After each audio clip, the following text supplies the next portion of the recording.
Evening, welcome back to Interesting Talks. I hope you had a wonderful weekend. I'd like to say a big welcome to new listeners and a big thank you for all regular listeners.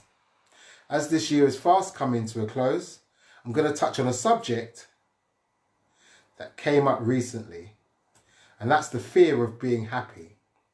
A lot of people suffer with it. Leave comments, likes. If you see this on YouTube, do subscribe and hit that notification button. At the end of this talk, I have some techniques to help you build a more joyful lifestyle. Many people struggle with the fear of success, the fear of closeness, the fear of happiness. Let's say your father suffered from depression and ranted on about the workplace being a dog-eat-dog world, an environment where everyone had to watch his or her back. As a child, like all kids, we want to think of our father as an intelligent and perceptive person. You listened to him and thought that his worldview made a lot of sense. Even if you later realise as an adult that your father was a very negative and depressed person. His impact on your worldview may be very difficult for you to change. Although it's not rational, many people subconsciously steer themselves away from experiences where they feel good about themselves or where they, end up feeling happy, but this is not what they want to be about for some strange reason. Now, the root of these fears of success and happiness, a negative depressive worldview, is often the root of the fear of dealing with the good stuff in life. There's a psychological phenomenon called confirmation bias, which you've heard me talk about previously in talks, which means that people subconsciously seek out experiences that confirm the way that they already think of themselves and of the world. If you grow up in a home where everyone felt and acted in a very negative way, then it's probable that you currently view the world and yourself through a negative lens. This means that you're likely to be drawn to experiences that end up making you feel bad about yourself, or they confirm your perception that the world is a bad place. How a negative worldview affects you in your workplace? Well, when you go to work, you may subconsciously be looking around for evidence that others are out to get you or want to harm you in some form or another. You may steer clear of evidence that would run counter to this worldview, which means that you don't try that hard to socialise with other people in your workplace. Instead, you keep your guard up. You may turn down invitations to happy hour. Instead, stick to your familiar mantra that you can't trust anyone, and you wouldn't have enjoyed hanging out with those people anyway. Fear of happiness in relationships is another common example. People don't think highly of themselves, end up with a partner or friends who treat them poorly.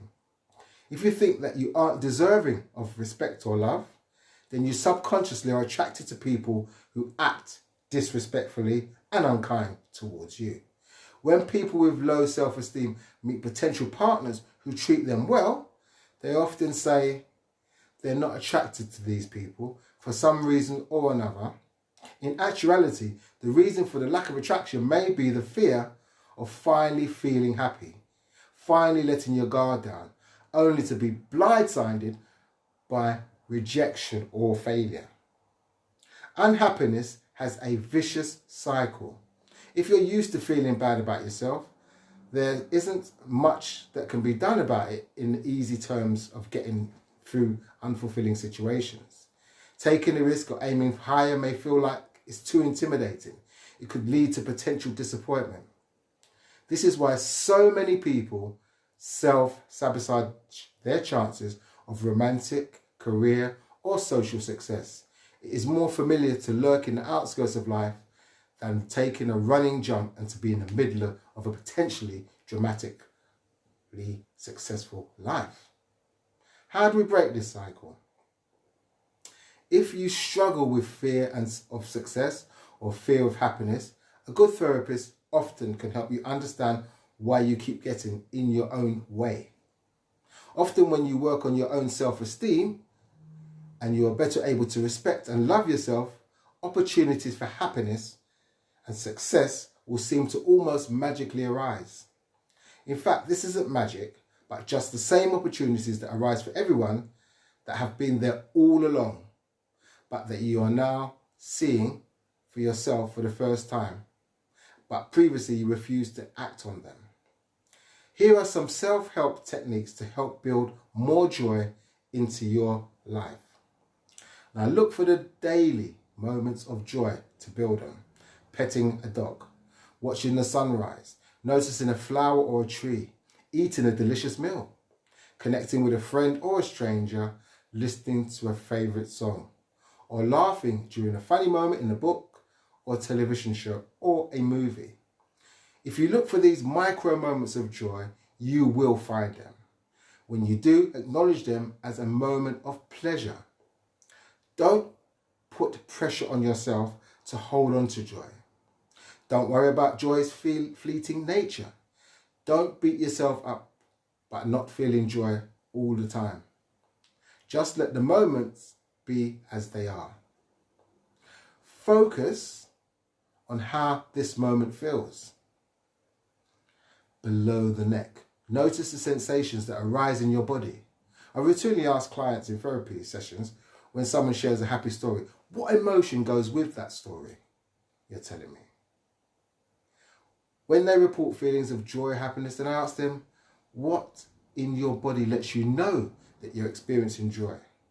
With a stance of curiosity and acceptance towards your inner world, I invite each patient to scan their body from head to toe, from toe to head, to notice and describe the sensations that they feel.